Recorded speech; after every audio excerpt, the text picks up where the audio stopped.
Do të vinë ditë të zeza për juve.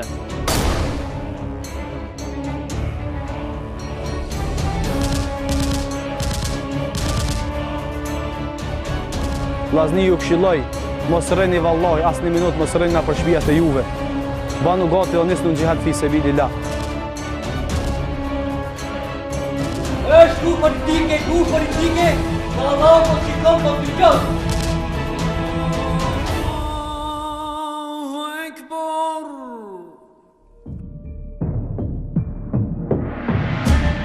Të dhënat zyrtare nga viti 2012 flasin se ishin më shumë se 100 shqiptarë, kryesisht djemë të rinj, që ishin bashkuar grupeve luftëtarëve të shenjtë që ndryshe njihen si xhihadist dhe të cilët po luftonin në Siri.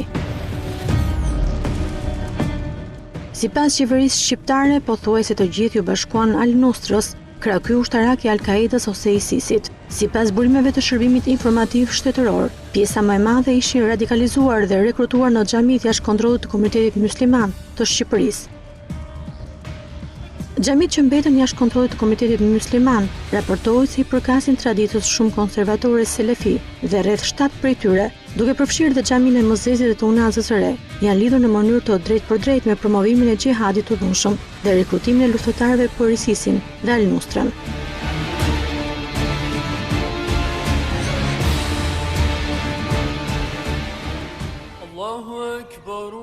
Ndërkohë që opinioni shqiptar ishte i dyzuar në mes të luftës së shenjtë xhihadit dhe praktikantëve fetar shqiptar që mbronin me fanatizëm predikimet paqësore të xhamive, po ata frekuentonin që sipas tyre nuk kishte të bënte asgjë me dhunë dhe as me xhihad të dhunshëm. Terrorizmi gjithnjë më shumë po shtri në përbot, duke marrë tashmë dhe për masa të frikshme ndërkombëtare. His caliphate or take up arms in their own country.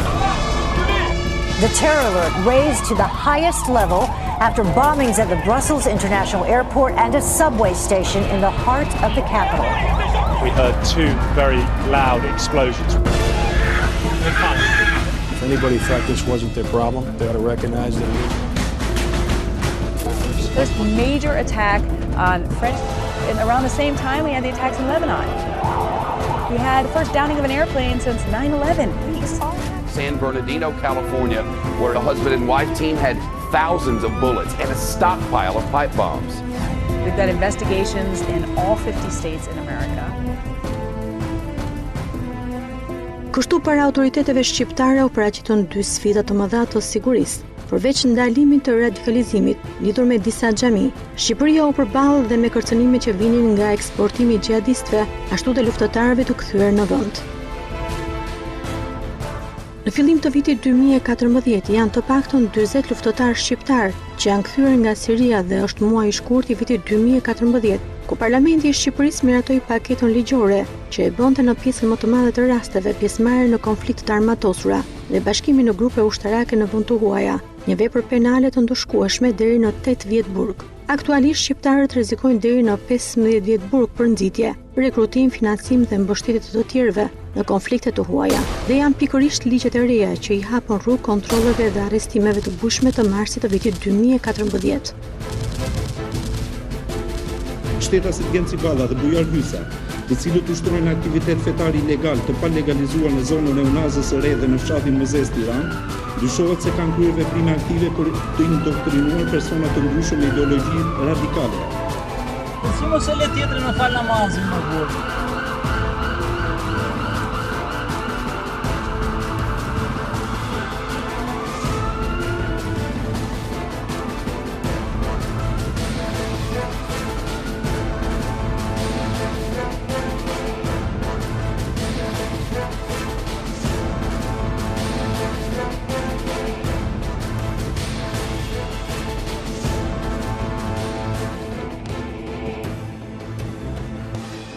Ky është operacioni më i madh që policia shqiptare ndërmori kundër terrorizmit, që solli dhe arrestimin e 9 të dyshuarve të akuzuar për shpërndarje të propagandës ekstremiste dhe rekrutim të shqiptarëve për të luftuar në Siri. Në pranga për këto akuza ran Bujar Hysa, imam i xhamisë së Mëzezit, Genci Balla, imam i xhamisë së Unazës së Re, Edmond Balla, Gerti Pashja, Orion Reçi, Zeqyri Meri, Astrid Tola, Fadil Muslimani dhe Verdi Morava.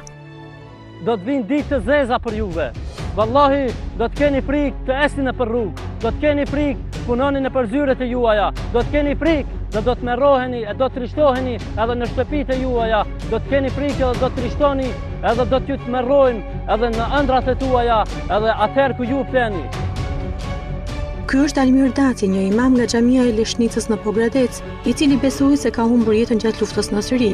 Ai nuk mundi të arrestohej, por gjykimi ndaj tij vazhdon ende në mungesë, përsa kohë që gjykatës shqiptare nuk është konfirmuar zyrtarisht vdekja e tij. Në 30 nëntor, gjykata apelit për krime të rënda dha në total për 9 të arrestuarit 109 vite burg, nga 126 që kishte dhënë gjykata e shkallës së parë, duke i shpallur fajtor për të gjitha akuzat e prokurorisë, dënimi i cili prej tyre u cilësua i padrejtë dhe me ndikim amerikan.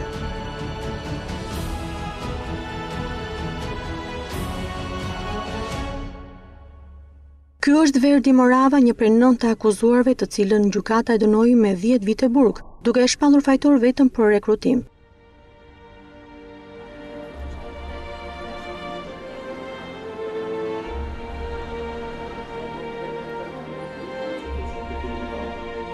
Nga qelit e burgut 302 ku ndodhet që nga dita e arrestimit, Morava tregon vuajt që po përjeton ai dhe familja që nga dita e arrestimit. Fillimisht dënimin me 10 vjet burg, 50 vjeçari Morava e quan të padrejtë, por jo të papritur. Dënimi ishte i pritshëm. Unë nuk mendoja se në ta shoqyret në drejtësi shqiptare, drejtësia them në thonjza, do të kishte një vendim më të drejtë se kaq. Sepse i drejti do të ishte profesi. Po të paktën të ishte pak më i zbutur, domethënë këtë e prisin të gjithë. Për shumë arsye që unë edhe i parashtrohet i pasi. Ai mendon se me gjithë këto bujë mediatike, kombëtare dhe ndërkombëtare, qëllimi është arritur. Ndërprerje e flukseve të ikjes për në Siri, ndërprerje e ligjëratave të shoqëruara radikale, të cilat unë as kam ndjekur rregullisht, domethënë se mua më kanë bërë pjesëtar të grupit, që unë kam qenë jo vetëm antar i këtij grupit, ta shoqëruar grup, sepse është thënë edhe kjo, duke filluar nga prokurori i përgjithshëm, që nuk përbëjnë grup, domethënë ata nuk përbëjnë grup, i referojnë ne. Dhe ta quajmë grup gjithsesi. Atëherë jo vetëm antar i këtij grupi, por edhe si frekuentues shumë të rregullt të këtyre xhamive, gjë e cila nuk është as e vërtetë, sepse kanë kaluar edhe disa muaj që unë s'kam vajtur fare në xhami, aq më tepër që nuk prezantohesha për çdo lloj falje. Ndërsa pohon se nuk kanë nxitur dhe dërguar askënd për luftuar në Siri, e për 70 vjeçari Mustafa Kuçi saktëson se vetëm e ka shoqëruar në aeroport. Kisha simpati se ishte një plak i urtë, i lezetshëm, domethënë një devotshëm, më pëlqente, po që konfidencë nuk kisha. Në rastin e tij mund të mendoj që ai ka dashur të shkojë atje pasi toka e Sirisë bën pjesë në tokën e Shamit, kur bëjnë pjesë edhe disa shtete apo pjesë të shteteve, dhe është një tokë e bekuar, siç ka thënë profeti. Morava është i bindur se Mustafai nuk ishte për luftë dhe njërën nga arsyet ai e sqaron. Po ndoshta ka vajtur aty thjesht për një ndihmës, thjesht për një lutje, për diçka dhe ndoshta ditë e fundit të jetës së tij donte të mbyllë atje. Ku do dim, domethënë këto janë thjesht hipoteza të mia. Po që mund të thuash për rekrutim apo përgatitje të Mustafait apo ku do diun se çfarë për terrorizëm, kjo është një idiotësi gjiganteske, domethënë që vetëm e ashtuquajtur drejtësi shqiptar mund ta bëjë, domethënë se s'mundet. Si e përqafoi besimin islam 10 vite më parë, pse shkaktar ishte një problem shëndetësor, dhe cila ishte arsye që krahas praktikimit të fesë ka nisur të ushtrojë dhe mjekësinë alternative. Verdi Morava rrëfen. Imat në media ka thënë që kanë patur disa probleme shqetësimi nervor, diçka tillë ka thënë. Po që nuk kanë qenë shqetësime nervor, ka qenë pasoja ka qenë këto lloj shqetësimesh, po jo vetëm nervor, kanë qenë edhe. Faktikisht askush nuk i jepte shpjegim sipas tij përveç se një hoxhe. Shpjegimin i dha vetëm një hoxh i vjetër në Maqedoni, shqiptar Maqedoni. Sapo hyrë në shtëpinë e tij, domethënë mori vesh se çfarë kisha. Dhe me fillimin e asaj, përpara e marrëm me sport, pasi u shkatrua dhe siç thash, ana fiziologjike, ana fizike. Mendova domethënë që të bëja edhe atë që të rregulloj organizmin nëpërmjet kësaj forme, duke qenë me origjinë edhe nga Korçë, domethënë kam edhe njerëz të afërm atje dhe vajt atje për të marrë me këtë. Domethënë njëkohësisht u mora me të dyja çështet, anën materiale si thua dhe anën shpirtërore, të cilat sa vinjat më shumë kuptoja sepse si natyrë jam edhe kurioz shumë edhe kërkoj, edhe duke bërë shumë pyetje këtij hoxhës. Mësova shumë gjëra dhe më në fund pastaj pranova Islamin. 3 vite pas arrestimit Morava bën një analizë të asaj që ka ndodhur me të dhe me 8 të pandehurit e tjerë, ndërsa pohon se personat që kanë shkuar për të luftuar në Siri e kanë bërë me dëshirën e tyre.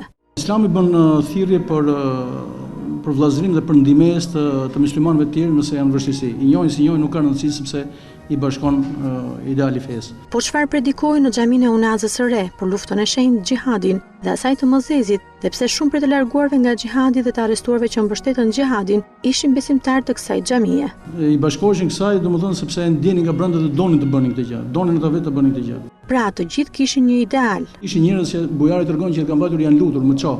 Po unë s'kisha lidhje në atë moment sepse vetëm kur merrin ata, ky si merrte dot, e ka deklaruar bujari dhe në gjykatë këtë.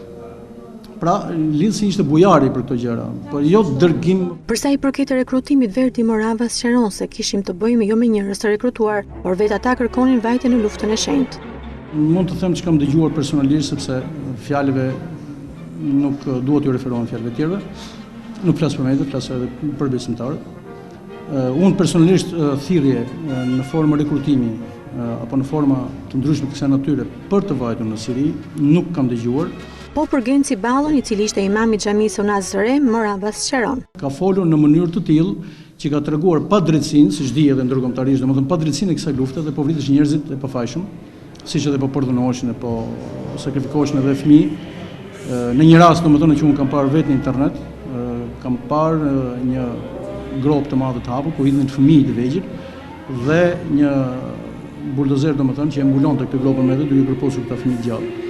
Kushdo që të shikoj këtë skenë domethënë është no comment. Ndërkohë për thirrjet e Gencit, ai tregon. Nuk ishin thirrje, por ishin si thua ato që ai nxirrte nga brenda vetes, me çfarë shikoi të paktën, që në këtë gjithë padrejtësi domethënë ku janë muslimanë pse nuk ndihmojnë. Domethënë kjo ishte e përgjithshmja. Nuk është se i ka thënë personave në xhami ju tash shkoni atje. Absolutisht askujt, nëse kam qenë unë prezent flas. Me disa nga të pandehurit e tjerë thotë se nuk ka patur njëjë, ndërsa pranon miqësinë me Diamant të Rashën, një nga të vrarët në luftë. Rasti i Diamantit ka qenë i tillë që unë e kam njohur mirë dhe di që karakteri kishte ideal. Mua nuk më tha kuriku, unë kam deklaruar të them edhe deklaroj sepse është e vërtetë, nuk kam sepse ta fshesë. Në fundit, nëse do të kishte dieni për një person që iku ku ishte problemi këtu. Dhe nëse aludimet apo fantazitë apo hipotezat e akuzës, të cilat më mbështeten në të dyja gjykatat që unë pas kam rekrutuar, nuk kishte lidhje fare me rastin e Diamantit, pasi Diamanti ishte karakteri i tillë që ishte i aftë rekrutonte, dhe nuk e rekrutoje dot. Ai ishte i aftë edhe nga ana ushtarake sepse ka qenë komando dhe ka dalë nga më të mirët atje. Për Diamantin, Morava kishte dëgjuar në xhami që kishte ikur në Siri. Më tregonte jati pasi kishte ikur, se unë mora vesh në xhami që kishte ikur Diamanti. Më pas pyeta vajta në shtëpi domethënë për vizitë, pyeta jatin si është puna, pa i rënë sy temës. Pa ata e dinin që të dy se e kishin dhënë vetë lejen. Dhe pastaj më tregonte jati që Diamanti duke ndjekur internet, duke ndjekur media, po më shumë internetin. Më merrte thonë më tregonte shikoj çfarë bëhet. Domethënë ata kishte marrë diçka për brenda, po deshte të sensibilizonte përpara prindit, ndërsa shihet, pasi prindëve ju tha më vonë. Apo ndoshta akoma ishte mbushur mendja vet. Si për mundim ai iku atje. Iku sepse ndjente një revolt për brenda, siç tregon Jati, sepse mua s'ma ka shpërur. Pas edhe kohë të fundit para se tikte jemi të kuarrallë me Diamantin, pasi punonte në një piceri shpërndarës me motor dhe nuk e takoja, më shumë rrallë. Për 50 vjeçarin Shqipëria nuk ka rrezik nga terrorizmi dhe sipas tij në Shqipëri nuk ka ekstremist. Dhe këtë e thotë për të arrestuarit e fundit, të cilët ndryshe nga 9 të parët akuzohen drejt për së drejti për akte terroriste. Së pari për çelurë terroriste në Shqipëri apo për akte terroriste në Shqipëri gjithmonë është thënë nga zyrtarë të ndryshëm edhe të atyre të organeve kompetente, nga ministri i Brendshëm, drejtori i përgjithshëm i policisë, krye prokurori, sidomos kur u akuzuar Shqipëria domethënë nga mediat angleze dhe italiane para ca kohësh, që nga Shqipëria në vjen rreziku i ashashit, i drogës domethënë dhe i terrorizmit. Ata u hodhën të gjithë duke thënë që në Shqipëri s'ka terrorizëm, s'ka grupe terroriste. Dhe faktikisht e thonë akoma sot e kësaj dite që në Shqipëri nuk ka grupe terroriste. Me sa di unë domethënë duke parë nga përvoja personale, ne nuk kemi as grup, domethënë që thuami se përbëjmë grup për diçka tjetër, jo më për grup terrorist. Për rastin konkret ai shprehet. Ku bën pjesë një djalë që unë e njoh personalisht që është mjek, Bekim Protopava, pasi të tjerë nuk i njoh. Është një djalë, ç'të them, është djalë shumë i edukuar, i urtë në karakter, po edhe në urtësi domethënë në logjik. Është një mjek shumë i përgatitur, është djalë studioz, mjek studioz, pasi shumica mjekëve me sa dim as nuk studiojnë ja. Është një djalë që ka tamam i dedikuar me profesionin e tij dhe është shumë human. E nuk mund të besoj kur se si që e djalë domethënë këtë patur dijeni për një akt terrorist aq më tepër ta mbështetë atë, pasi siç dim domethënë vjen nisma nga Kosova, duke u nisur nga Lavdrim Muhaxheri domethënë gjashtan.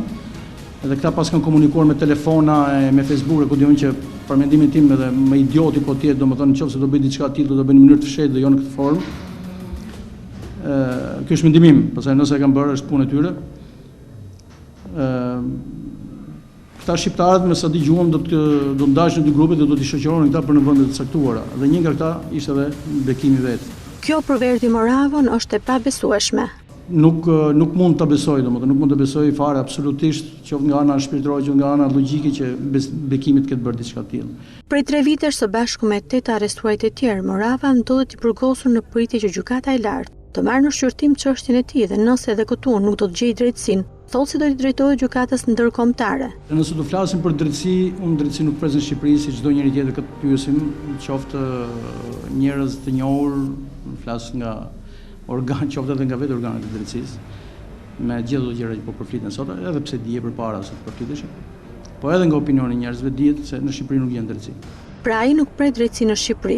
Pra unë nuk pres drejtësi në Shqipëri. Domethënë ajo që unë pres është atje ku gjykatësit kanë dinjitet dhe kompetencë. Atje ku ata thonë që jam unë këtu dhe vendosun sipas asaj që kam përpara. Dhe asaj që ka përpara i vendos me gjithë përgatitjen dhe kompetencën e theksoj, kompetencën e tij. Pa diskutim gjykatën ndërkombëtare, po. Nuk e diskutoj që do shkoj deri atje fare, nuk e diskutoj. Mua edhe një ditë burg po të më den, nuk po flas për vite, po një ditë burg që të më quajnë fajtor, domethënë për diçka që s'e kam bërë, çfarë do lloj gjëje që tjetë, jo në këtë rastin konkret, unë do ta ndjek deri atje sa të gjej profesionin. Dhe unë e di që një ditë do ta gjej. Kush kërkon gjën, kjo dihet. 9 të pandeurit akuzohen për propagandë të dhunshme xhihadiste dhe rekrutim të rreth 70 luftëtarëve, akuza që të gjithë i mohojnë. Sot shërbimet sekrete të Shqipërisë besojnë se numri i shqiptarëve që përpiqet të bashkohet grupeve që luftojnë në Siri ka shkuar drejt zeros, që prej hyrjes në fuqi të ligjeve të reja. Megjithatë, vendi ka përforcuar sigurinë kufitare dhe po ndan informacione me agjencitë ndërkombëtare të zbatimit të ligjit dhe shërbimet sekrete partnere. Burime të ndryshme thonë se Shqipëria ka fituar më shumë eksperiencë në trajtimin e kësaj çështje që prej vitit 2013. Ndërkohë debati për luftën e shenjtë xhihadin dhe lidhjen që ka me praktikantët fetar shqiptar dhe terrorizmin ndërkombëtar vazhdon.